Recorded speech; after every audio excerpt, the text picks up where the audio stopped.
Mga kwento ni Thelmo.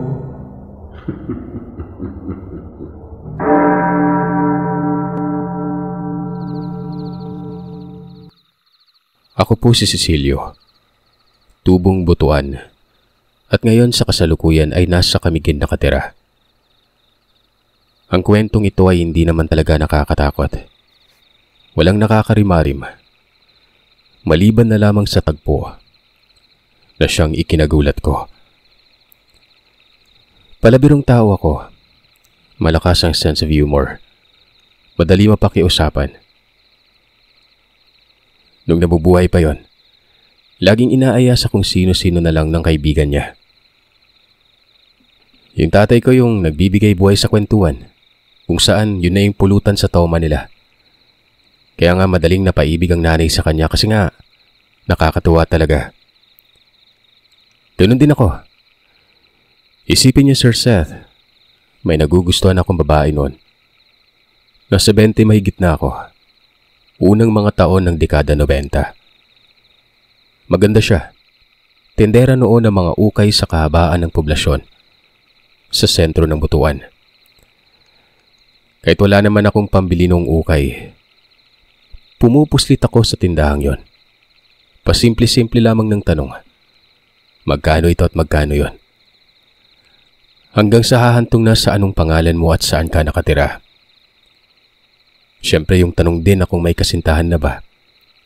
Natural, sigurista ako. Gusto ko yung walang sabit. Ang ukay-ukayang yon bago pa lamang sa lugar. Pero ilang distansya lamang ito sa bahay namin.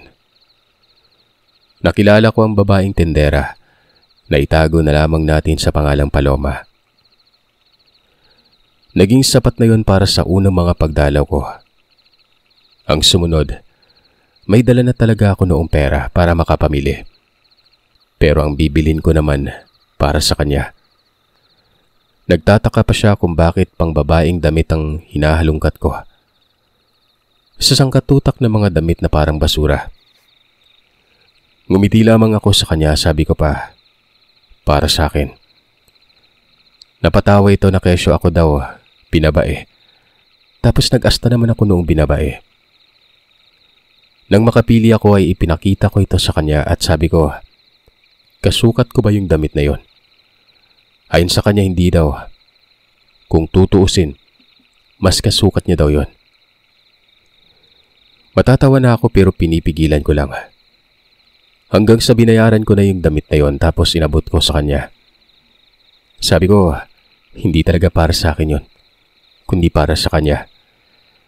Nakesyo kapag pumayag siyang makipag-date ako, yun yung isusuot niya. Nakakunot ang mukha niya habang nakatitig sa akin. May pahiyom pa yun na para bang nagustuhan ang ginagawa ko. Pahiyom, yun yung simpleng ngiti, Sir Seth. Pagkatapos ay pinagmumura niya na ako at pinalayas. Napakakulit ko daw. Pero yung pagpapalayas naman na yun para bang panghaharot. Siyempre malakas ako dyan. Kaya sinakyan ko. Sabi ko pa, babalik ako mamayang gabi tapos aalis kaming dalawa at kakain sa isang pasilidad. Hindi ito kumibo pero nakangiti pa rin. Yun yung diskarteng natutunan ko sa aking tatay. Kukunin ang kiliti ng isang babae. Kapag nahulog na ito, huli na sa lambat. Marami na rin akong naging karelasyon. Hindi naman sa ipinagmamayabang pero hindi ko din ito ipagkakailagawa ng yun ang totoo.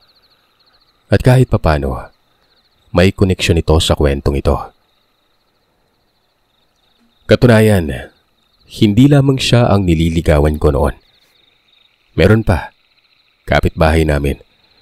Kababata ko ito pero pangit ng ugali. Pinagtatyagaan ko kahit na puro na lamang pagpuna sa akin pero hindi ako tumitigil sa pangliligaw. Bukod pa dyan, kung sino-sino na lamang ang pinagkakadiskitahan ko noon. Pero hanggang pabiro lang. Kung kakagat edi maganda. Kung hindi naman, ayos lang.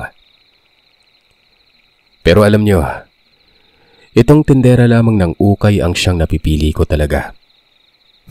May papili-pili pa ako. Kala mo kung sinong kagwapuhan. Batuin niyo na ako ng pangungutya. Hindi naman ako magagalit.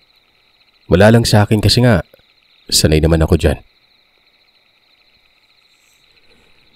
Wala lang naman sana sa akin yon. Akala ko, hindi kakagat ang babaeng yon na pangalanan na lamang nating Paloma.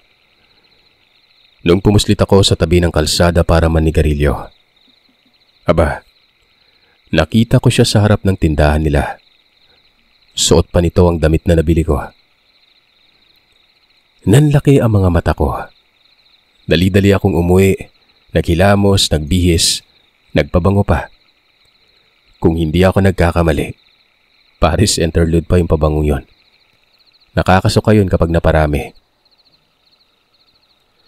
Bumuntong hininga muna ako bago lumabas ng bahay. Nagtungo ako sa tindahan nila. Hindi pa ako kinibuan. Nang bumungad na ang presensya ko ay nakipagtitigan pa ito sa akin. Ang sabi niya, ano ba't ang tagal ko daw? Pasensya na, Paloma. Tinutuo mo kasi. Ang akin lang nun kung sasakay ka pero pinaunlakan mo talaga. Eto, dali-dali ako nagbihis. Pasensya na talaga.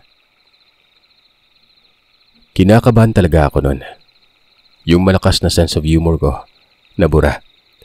Napalitan ng pagiging seryoso. Lalo pat disente siya at ang ganda talaga. Pumara ako nun ng pedicab. Sumakay siya.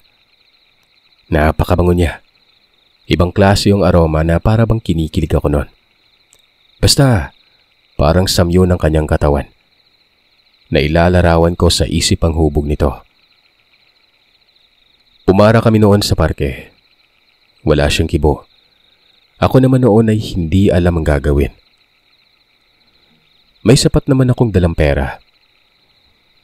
Noong mga panahon na ito ay may pinagkakakitaan na talaga ako. Ako yung umalilis sa tatay ko. Mananahi siya noon. At bukod pa dyan ay umaangkat din ako ng mga paninda noon na siya namang tinitinda ko na mas mahal. Bulantero kumbaga. Pero maliit lamang na tindahan. Yung nanay ading ang nagbabantay. May kapatid naman ako na iba rin ng racket niya pero may sarili ng pamilya. Dinala ko siya sa isang lugar. Hindi man sosyal pero kahit papano, natupad ko ang mga sinabi kong makikipag-date ako sa kanya at kakain kami sa labas. Nung una, ang tahimik naming dalawa. Para bang nagpapakiramdaman lamang. Doon pa din ako nakaranas na maging disiplinado. Iba kasi talaga ako. Sa kahit saang aspeto, namumutawi yung mga biro ko at kalokohan. Pero ng mga sandaling yon, para kaming galing sa pangungumpisal. Hanggang sa naglakad-lakad kami noon sa parke. Nag-usap na kami pero yung mga panimula lang. Yung kinikilala namin yung isa't isa. Mga kwento sa buhay mula sa pagkabata at iba pa. Hanggang sa iyon, tinanong ako ni Paloma kung ano ba ang sadya ko. Kung nanliligaw ba ako. Saglit akong napatigil nun. Habang nakatitig ako sa kanya, nakikita ko yung tanong sa mga mata niya. Nakakapanindig balahibo na para bang hindi ka makatanggi at hindi ka pwedeng magsinungaling sa titig na yon. Kailangan pa bang itanong yan? Hindi ba halata? Sagutin mo ako ng diretso, Cecilio. Kung sa tingin mo, nagawa mong makuha ang atensyon ko sa simpleng biro, ibahin mo yung pagkababae ko. Nanliligaw ka ba o hindi? Oo, nanliligaw ako. Nakakatakot ka naman. Oo na, nanliligaw ako. Halata naman, di ba? Para ako maiiyak nun. As in, ewan. Hindi ko alam kung bakit malakas ako sa mga diskarting malupitan. Lalo na't pumapatungkol sa babae. Pero sa puntong yon, para akong pinako. Kumikibot-kibot pang bibig ko noon na parang baliw. Pero pagkatapos niyang marinig ang mga sinabi ko, ngumiti siya at ang sabi niya, nais niya lang ng patunay. Hindi pa kasi siya nakakaranas ng isang relasyon At base sa kultura ng kanilang pamilya, unang lalaki, unang pag-ibig, at wala nang susunod doon. Dahil yun na talaga. Walang lilingon sa iba dahil kapag ginawa yun, kamatayan umano ang magiging resulta. Napamura ako nun. Parang kulto. Patalinghaga. Na para bang ito ang nakasanayan nilang kataga sa ganitong larangan. Magpaganon pa man, iniisip ko na baka nagbibiro lamang ito. Gawa ng tumawa siya ng tumawa at tinapik ako noon. Napabuntong hininga ako noon, Sir Seth. Tapos umuwi na kami. Medyo madilim na noon. Naglalakad lamang sa pasilyo, pasipat-sipat sa paligid. Doon ko na unti-unting inilalabas ang kakulitan ko. Nabuburyo kasi ako. Hanggang sa sumasakay naman na siya. Kapag gumingiti siya ay napapatitig talaga ako na maigi. Maganda kasi siya. May dimple pa nga siya sa isang pisngi na siya namang mas nagpapaganda ng pagngiti niya noon. Sa pagkakataong yun ay natanong ko kung may kasama ba siya sa may tindahan. Ay naman sa kanya ay nanay niya umano pero minsan lamang daw ito dumadalaw gawa ng may isang tindahan din sila sa may Magallanes umano banda. Pero yung totoong bahay nila sa may Boyogan. Bakit mo naman natanong? May balak ka, no? Nababasa ko yung mga mata mo. Kesyo ako lang ba mag-isa? Teka, hindi ah. Yung akin kasi, babae ka tapos wala kang kasama. Hindi ka ba natatakot? Dahil nang sinabi ko si Cecilio, hindi ako katulad ng ibang babae. Kung balak mong ituloy yung panliligaw mo, dalawa lang yung kahihinatnan mo. Pagkabigo at pagtagumpay. Kapag nagtagumpay ka, alagaan mo. Malinaw naman siguro sa'yo yung mga sinabi ko kanina, di ba? Pero kapag nabigo ka, huwag ka nang sumubok pa. May isang salita yung pamilya namin. Ang lalalim ng mga hugot niya pero naiintindihan ko naman. Oo, nakakatakot at nakakapanibago talaga.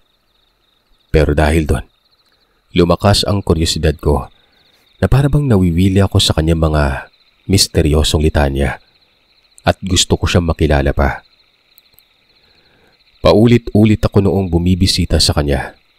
Naging sobrang close kami. Naroroon pa rin naman ang sense of humor ko kaso napupundi ito kapag may hindi siya nagugustuhan. Pero sa kabila ng lahat, mabilis akong nakaka-adjust. Hanggang sa sumapit na ang araw na sinabi ko na sa kanya na pwede ko ba siya maging kasintahan. Ang sagot nito, hindi ko daw siya naiintindihan.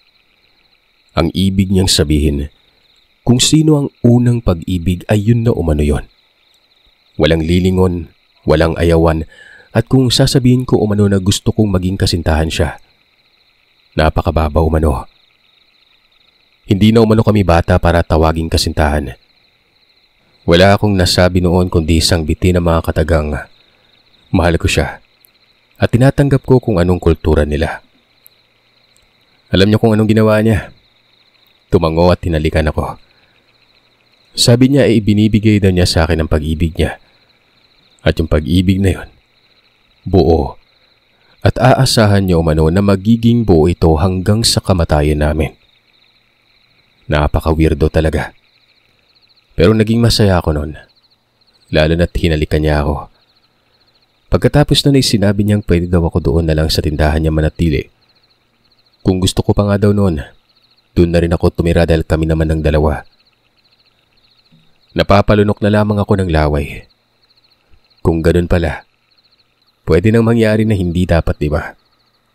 Para na kami mag-asawa. Yun ang pagkakaintindi ko sa ibig niyang sabihin. Lalo pat yung nagpatuloy siya sa pagsasalita. Pwede ko daw siya isama kahit saan. Pwede daw niya gawin ang gusto ko. At dapat ay ganun din daw ako para sa kanya. Parang ganun. Live-in partner, asawa. Akala ko ay biro lamang yun. May kasamang ngiti kasi ito. Kaso nung papauwi na sana ako ay sabi niya, huwag na lamang akong umuwi. Doon lang muna ako.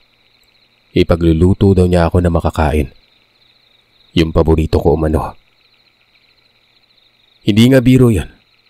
As in Sir Seth, totoo yun dahil ipinagluto niya nga ako. Gabi yun. Yung tindahan pala ay parang bahay lamang din ito. Bali may malaking bukana. Tapos inuupahan lamang nila yon. Nung habang kumakain ako, nagpaalam siyang maliligo at wag daw akong aalis nun. Napawaw na lamang talaga ako nun. Hindi ko alam yung gagawin ko. Oo, at pumapasok na sa isip ko yung ganyanan. Ang hirap namang sabihin dito. Pasintabi po sa mga magulang Baka may nakikinig na mga bata dyan. Matapos niyang maligo ay pumuslit siya sa isang silid doon. Malaki ang silid na ito. Abala siya sa kung ano meron doon. Ako naman ay kalmado lang. Pero ramdam ko na noon na may mangyayari talaga. Mantakin niyo, unang pag-ibig, Sir Seth. Ibig sabihin lang, una niya ako. Pinagpapawisan pa ako sa noo dahil kahit anong pigil ko sa sarili ko, hindi ko magawa.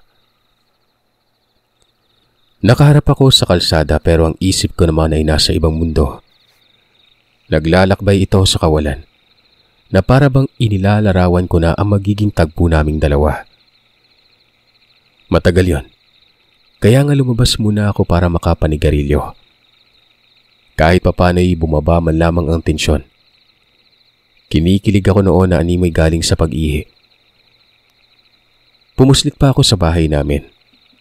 Nagpaalam ako kay nanay na hindi ako makakauwi sa gabing yon. Nagtanong naman siya kung saan ako pupunta at sabi ko sa kanya, sa kaibigan ko lang. Pagkabalik ko, patay na ang ilaw sa harap ng tindahan. Sarado na din ito. Pero bukas sa maliit na pintuan. Pagkapasok ko, may mahabang pasilyo kung saan sa kaliwang banda. Ito yung tambak ng mga ukay. Ang kabilang dulo ay pinto naman sa silid ni Paloma. Tumambay ako noon sa may likuran. May poso kasi doon. Pero tinawag na ako ni Paloma at ang sabi nito, matulog na daw kami. Ito na ang hinahanap-hanap ng mga butakal. Hindi ko na lamang din idedetalye kung anong nangyari pagkatapos nun. Alam niyo na yon. At kung ano man ang nangyari ng gabing yon. Isang malaking pagkakamali ko. Pinagsisisihan ko mula pagkakilala ko sa kanya hanggang naging kami. Buong buhay ko ito. Sising-sisi ako. Alam niyo kung bakit? Malalaman niyo sa kabuuan ng kwentong ito. Ipinakilala ko siya sa mga kaanak ko, sa nanay ko, maging sa kapatid ko. Natuwa sila. Sino ba namang hindi maganda itong si Paloma? Tuwang-tuwa ako dahil napag-uusapan na namin noon ang pagpapasakal. Ay, pagpapakasal pala. Sinama ako sa lugar nila Paloma. Ipinakilala ako sa mga kaanak niya. Alam niyo, Sir Seth, akala ko kung natuwa ang mga kaanak ko ay ganun din sila. Pero parang hindi. Though payag naman sila at walang naging reaksyon. Pero sa mga tingin nila, parang diskumpiyado at dismayado ang mga yon. Narinig ko pang sinabi ng mga tao doon na purya buyag daw at purya gaba. Magkakaroon na umano ng asawa si Paloma. Pero purya gaba naman dahil ako ang mapapangasawa niya. Parang ganun ang pagkakaintindi ko.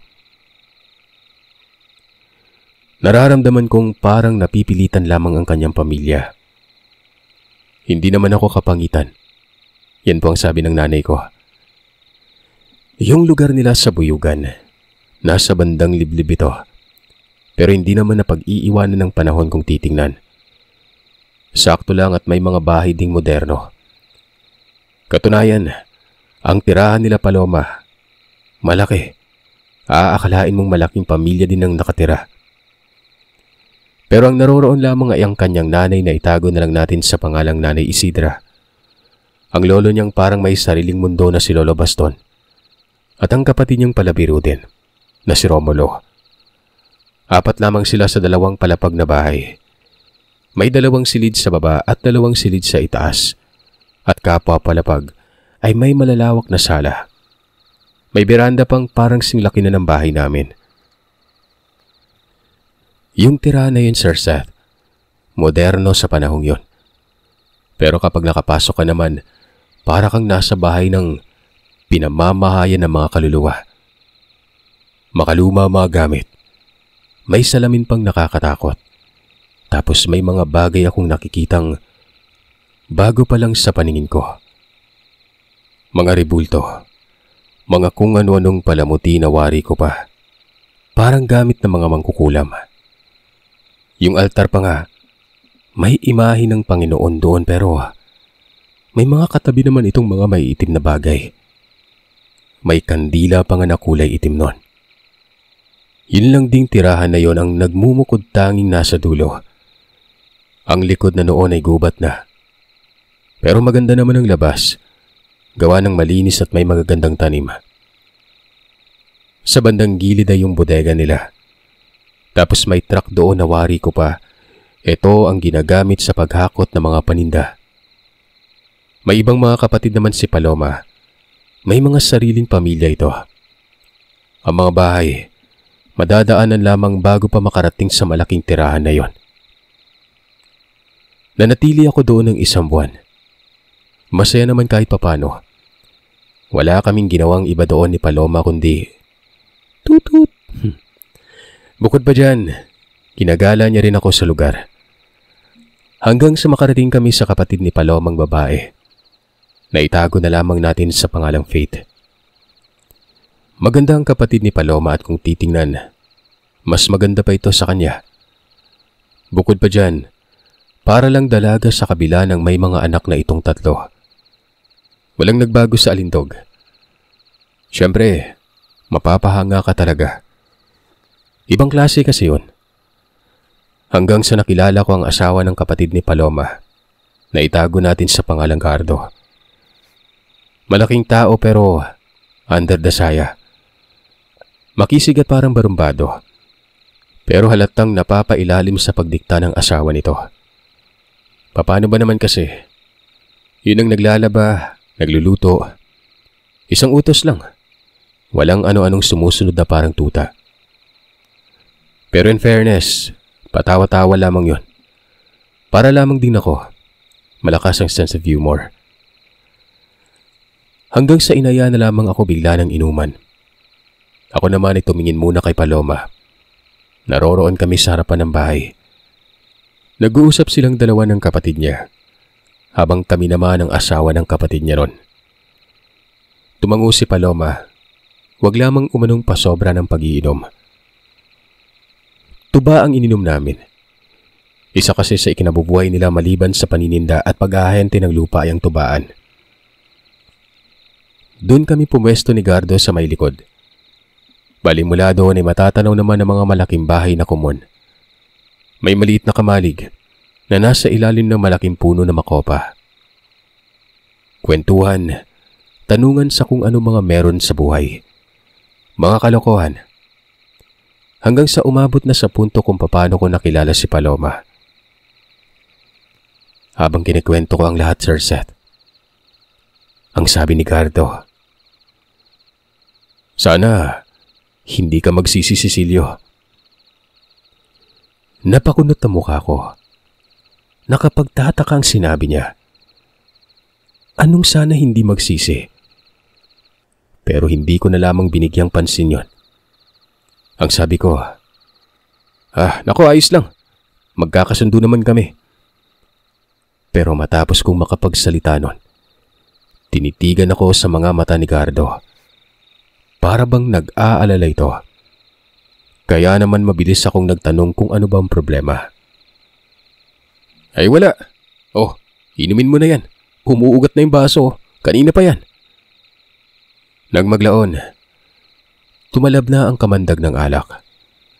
Doon ay naging bukas na sa lahat ng pag-uusap si Gardo. Pero iba na yung paksa namin noon. Ako naman intak pa rin. Kahit nakainom kasi ako, kaya kong bitbitin ng diwa ko. Bay Gardo, hindi naman sa pangungulit ha. May mga napansin kasi ako. Para bang may gusto kang sabihin pero hindi mo mabitaw-bitawan. Huwag kang magtaka. Ganito talaga ako. Sensitibo sa mga bagay-bagay. Saglit siyang napatulala. Hanggang sa ilang segundo lang. Cecilio, may lihim sa pamilya nila Paloma. Sa pamilya ng asawa ko. Ayoko sabihin ng diretso at baka isipin mong paratang ko lang ha. Ikaw na bahalang umalam. Basta, pakiramdaman mo lagi yung magiging asawa mo. Nabalot ng gulo ang isip ko. Medyo napikon pa nga ako gawa ng nabitin ako sa pagsisiwalat niya. Imbis na mapanatag, nadagdagan pa ang isipin ko noon. Ikaw ba naman ang sabihan ng ganun, di ba? Pero sa likod ng lahat ng yon, nginitian ko lamang ito. Hanggang sa sinundo na ako ni Paloma. Hapon na daw kasi. Wala akong nagawa noon kung hindi ang tumango na lamang at magpaalam kay Gardo. Pero nang papalayo na ako, pinaringgan ako ng kainuman ko. Pumapatay ng tao yung asawa mo.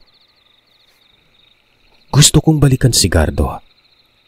Kaso nga lang ay nakatitig sa akin si Paloma na parabang nagmamadali. Kinagabihan noon ay may napabisitang isang babae. Maganda, maputi at matangkad pero maga ang mga mata. Na parabang may pasan na malaking problema at iyak ng iyak. Ako sana ang haharap doon kaso mabilis na naglakad itong si Paloma at sinalubong yung babaeng yon. Nag-usap silang dalawa sa may labas. Hindi ko naman narinig yon gawa ng pabulong. Masinsinan yun at panay pa ang tango nitong si Paloma. Ilang saglit pa, may inabot na sobre ang babae. Nakita kong pera ito. Makapal at alam kong malaking halaga yon.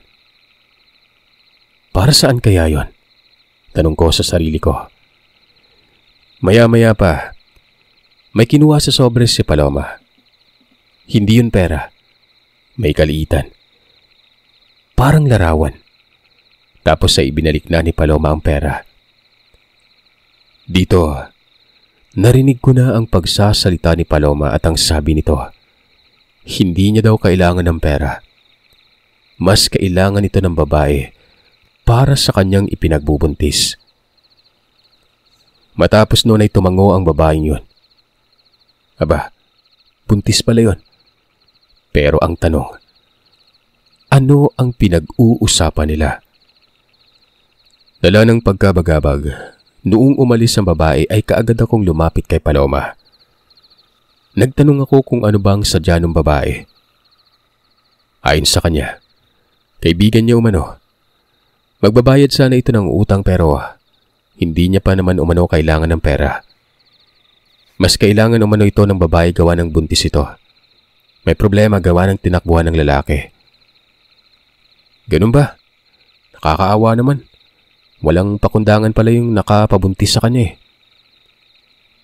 Sabi naman ni Paloma, ang mga ganoong lalaki umano ay pinaparusahan. Pinapamaga umano dapat yung ano. Kaya ikaw Cecilio, huwag mong gagawin sa akin yan ha. Maawa ka sa akin. Pero mas maawa ka sa sarili mo. Ano ba yan Paloma? Kung ano-ano na lang yung mga sinasabi mo. Nadamay pa ako. Matino ako no? Siguraduhin mo lang kung ayaw mong lumaki din yung biro lang. Baka tamaan ng gaba yung lalaking yon. Natawa ako nun. May mga biro pala si Palomang malulupit din. Bigla namang tinawag ni Paloma ang kanyang nanay. Narinig ko ang sinasabi nito. Ako na lamang ba Paloma? O ikaw na lang? Ako na nay. Magpahinga na lang po kayo. Ako na yung bahala. Hindi ko pa alam kung anong ibig sabihin nun. Inisip ko na baka may gagawin lamang na iba at nagtutulakan silang dalawa. Hanggang sa noong magpapahinga na sana kami, pansin kong sobrang abala niya. Doon kami sa baba, Sir Seth. Sa isang silid doon na kung saan ito talagang silid ni Paloma. Nasa sala pa kasi siya. May mga hinahanda. Tapos panay haplos doon sa rebulto na malapit sa may salamin. Hinahayaan ko lang naman yun at baka kultura nila yon. Hindi ko na malaya na nakatulog na lang ako. Pagkagising ko na mga 12:00, wala si Paloma sa tabi ko. Tinawag ko siya. Walang tumutugon. Naririnig ko noon yung tagaktak ng tubig sa may bandang likuran. Kaya naman sumilip ako sa bintana. Nakita kong naliligo si Paloma sa poso noon. Siyempre tuwang-tuwa naman ako. Parang kinikilig. Nakakapanabik. Inantay ko siya. Nagkunwaring tulog pa ako noon. Narinig ko nang nabukas ang pintuan ng silid. Tiningnan ko siya at nakita kong nagbibihis yun. Parang gusto ko nang sunggaban gawa ng manipis ang damit niya. Pero pinili kong maging kalmado. Kumbaga, sorpresa.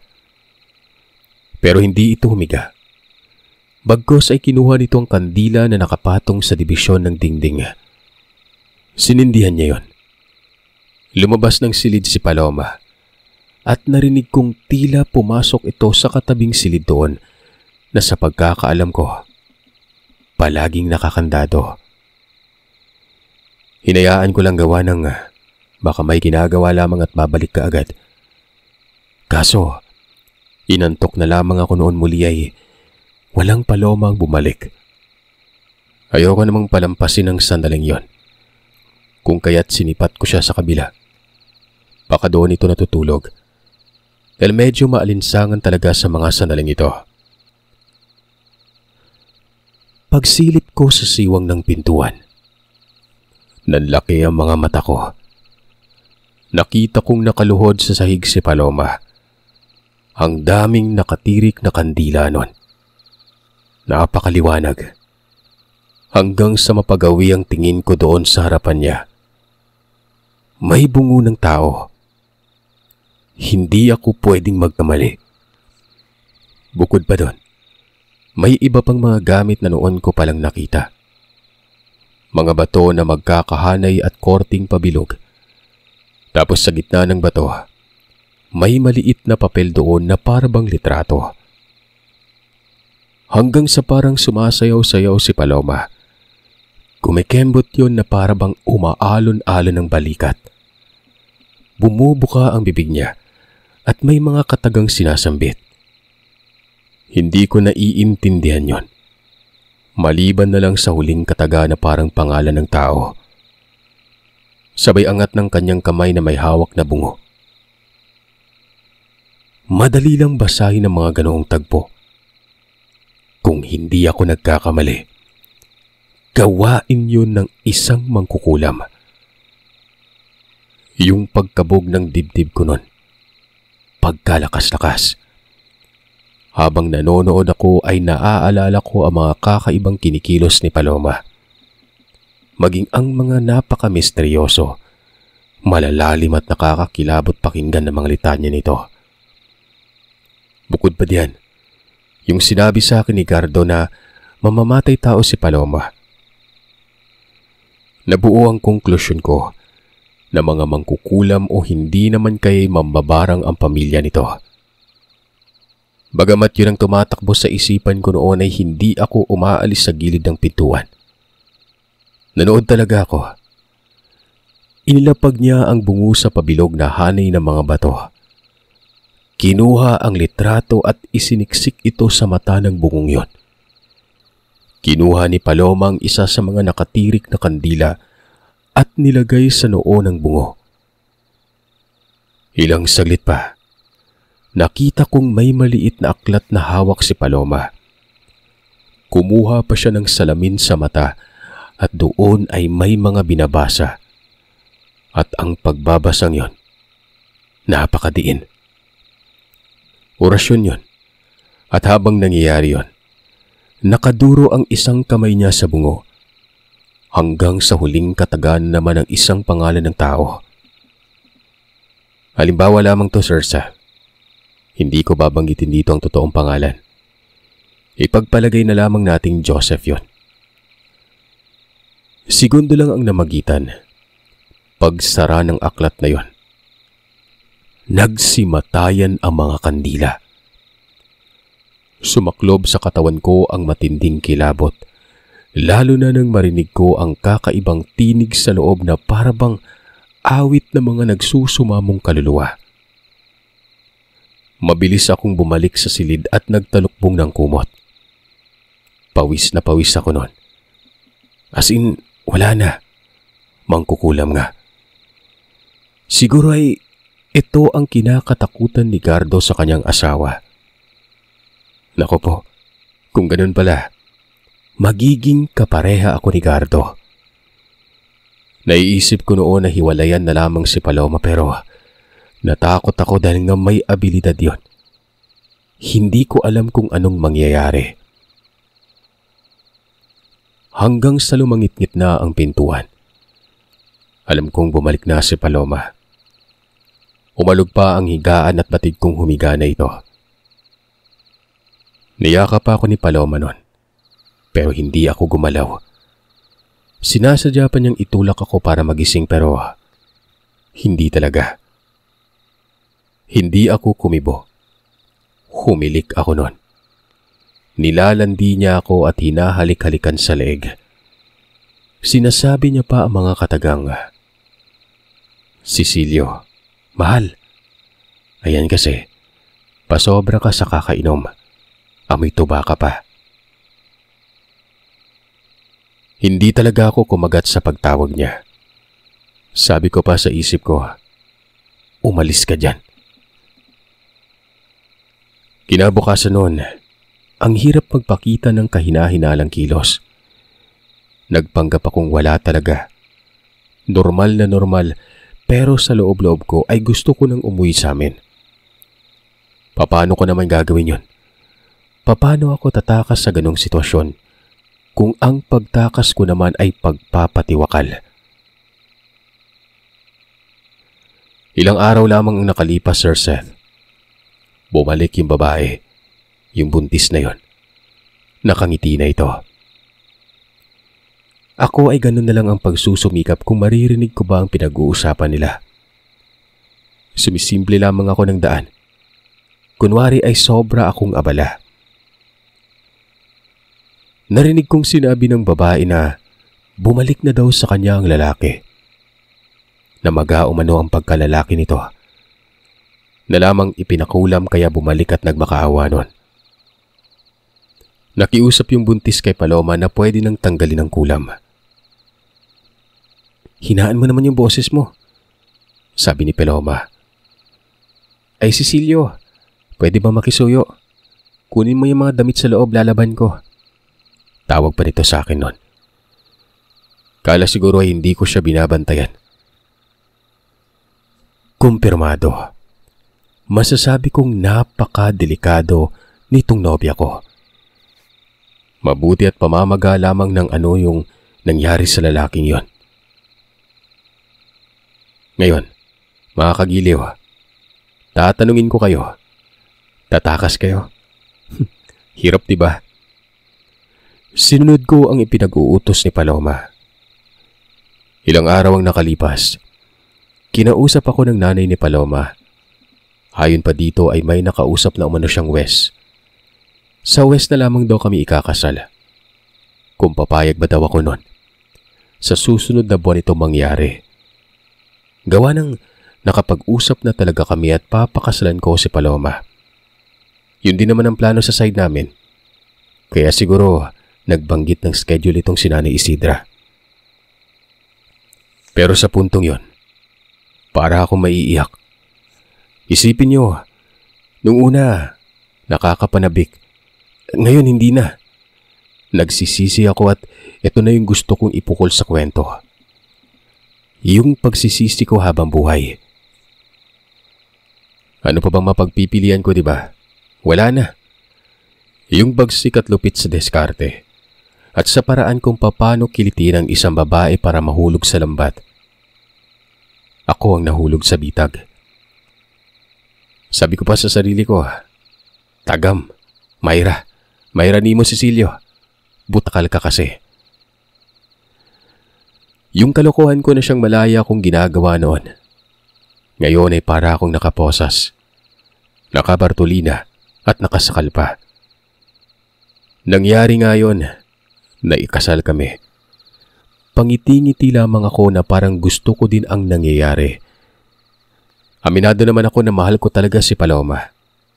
Yung akin lamang kasi noon, may mga bagay akong gusto sa buhay na siyang posibleng magbago at magiging limitado ng lahat noon. Tumira kami sa gilid lamang ng bahay namin sa Butuan. Bali may bakanting lote naman. Doon itinayo ang bahay namin. Ang masaklap pa dyan ay ang katapat nito yung kababata kung dati ko pang crush. Yung pangit yung ugali. Pero sa tingin ko, ayos lamang siguro yon. Huwag lamang kukulam. Natukso pa nga ako ng mga kaibigan ko na sobrang tinuko na umanong tao. Napakaseryoso sa buhay. Samantalang dati naman, sobrang babaero. Wala pang alam si Paloma na alam ko kung sino siya o ano siya. Pinapanatili ko noon ang sarili ko na maging kalmado. Hindi naman talaga ganun kalala ang sitwasyon kagaya ng sinapit ni Gardo. Pantay lang kasi kami ni Paloma. Yung kung ano kami dati, yun lang din ngayon. Pero hindi ko sinusubok ang asawa ko. Hindi ako nagpapakita sa kanya ng mga bagay na ikakagalit niya. Nagka-phobia ako nun. Kahit wala pang nangyayari sa akin pero hindi ko nais na umabot pa doon. Yun ang akala ko. Totoo pala talagang sabi-sabi na kung sino ka noon ay yun pa rin ngayon. Partikular sa pagkatao. Hindi ako nakatakas sa realidad na nakagisnan ko. Wala pa kaming anak ni Paloma. Umabot yun ng 5 taon. Medyo nababahala nga ako kasi nga baka may sira sa akin nun. Ang hindi ko alam nun, nagdadalang tao na pala ito. Alam niyo kung anong ginawa ko? Palihim akong nagtaksil. Alam niyo ba kung sinong babaeng yon? Yun ding kababata ko. Gusto ko lang kasing patunayan noon na hindi ako baog. Baka kasi may sira sa akin nun. Marami akong alibay na kesyo may lakad ako, kasama ko ang mga barkada ko, at minsan ay kasama ko yung kababata kong babae. Nga pala, itago na lamang natin ito sa pangalang Ursula. May tiwala naman si Paloma sa akin kaya napakakumpiyansa nito. Palihimang naging relasyon namin ni Ursula. Mga ilang buwan din yon. Batikusin niyo na ako. Tanggap ko yun, Sir Seth. Sinasabi ko lamang ito para magkaliwanagan tayo at siguro para may matutunan din kayong aral sa pagkakamali ko. Yung akala kong hindi alam ni Paloma, maliwanag pa sa araw. Alam niya pala. Isang araw noon, hindi na lumalabas ng bahay si Ursula. Hindi naman ako makapagtanong gawa ng mapaghahalataan ako, lalo na at mabahay doon. Bali, wala lang talaga sa akin at baka wala lang gana lumabas. Hanggang sa kinausap ako ni Paloma. Gulat na gulat ako, Sir Seth. Cecilio, ano bang sinabi ko sa iyo noon? Natatandaan mo pa ba? Ang alin ba dun, Paloma? Matagal na kasi yun eh. Unang lalaki, unang pag-ibig. Wala nang susunod doon. Dahil yun na talaga. Walang lilingon sa iba. Dahil kapag ginawa yun, kamatayan yung magiging resulta. Naalala mo pa yun? Alam ko yun. Ano ba tong ginawa mo sa akin? Nagtaksil ka, Cecilio. Napanganga ako nun, habang nakatitig sa kanyang mga mata. Nakita ko ulit yung titig niya na kakaiba. Yun bang hindi ka makatanggi at hindi ka makakapagsinungaling? Ang sabi ko pa nun, Papanong nagtaksil? Ayon sa kanya, kung gusto ko umano ng patunay ay magbilang ako ng 1 linggo. May paglalamayan umano sa kabilang bahay. Hindi ako nakapagsalita. Natulala ako noon. Napakapulido ng mga pagsangbit na yon at wala yung pagpiyok. Maging ang pagtitig niya, nananatili doon ng emosyon na nakakatakot. Dagdag pa ni Paloma, kasalukuyan umanong nagkakasakit ang babae. Sakit sa pag-iisip, takot sa tubig at takot sa araw. Matapos ng mga sintomas na ito ay lalaki umano ang tiyan ng babaeng yon. Maninigas ang katawan hanggang sa mamatay. Pasalamat ka at mahal kita, Cecilio. Mabuti at hindi ako kagaya ng kapatid ko. Malaya ka. Walang humahad lang sa'yo. Pero yung mga sinabi ko dati na sinanggayunan mo, dapat sinunod mo yon. Yun ang limitasyon ko para sa'yo. Pero anong ginawa mo? Dahil ba sa hindi ako nabuntis? Yun ba? Ngayon sasabihin ko sa'yo, nagdadalang tao ako. 3 buwan na. Doon na ako umiyak. Nagmamakaawa ako sa kanya. Inamin ko kaagad ang pagkakasala ko at sabi ko pa, kilala ko na si Paloma noon pa, na mangkukulam ito. Ay naman sa kanya ay alam niya umano yon dahil noong isinasagawa niyang isang kulam, alam niyang naroroon ako at nakasilip noon. Hinayaan lamang niya ako. Para na rin maging babala daw sa akin ang mga natunghayan ko. Ito ay kung sakaling gumawa ako ng kabulastugan noon. Iyak ako ng iyak noon. Sabi ko pa, wag na lang niyang kulamin o barangin si Ursula. Pinapangako ko na hindi na ako magloloko. Totoo. At dahil nga ito sa hindi niya pagkakaroon ng anak. Sa kabila ng matinding kayod pero wala pa rin nabubuo. Humingi ako ng patawad at paulit-ulit kong sinasabi na hindi na mauulit nun. Kung gusto niya ay doon na lamang kami sa kanila para malayo ako sa lugar na ito. Ayon kay Paloma, malupit daw na kulam ang ginawa niya. May mangyayari pa rin kay Ursula. May mag-iiba sa ugali nito. Pero dahil sa pagmamakaawa ko na yon, bubuhayin niya umano. Naging totoo ang lahat. Parang bata na itong si Ursula. Parang may saltik. Matindi ang pagsisisi ko noon at dahil hindi ko kinakaya ang konsensya, ay pinili ko na lamang doon na tumira kila Paloma. Sa ibang lugar na lamang din kami nagtitinda. Pumayag naman si Paloma. Lahat po ng narinig niyo dito ay totoong nangyari sa akin. Nagsisisi talaga ako. May nadamay patuloy. Magpaganon pa man, nagawa naman naming mamuhay ng payapa. Nabiyayaan kami ng 4 na anak. Yung pagbubuntis ni Paloma habang nagtataksil ako, totoo yun.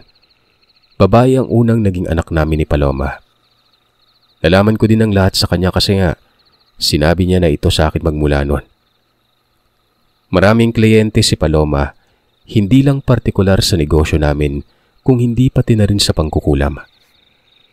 Ang sabi pa nito, walang sandala na mga api, maliban na lamang sa kanila. Hindi naman daw sila nangahamak ng tao na hindi makakasala nun. Pero Sir Seth, ano bang pangkukulam?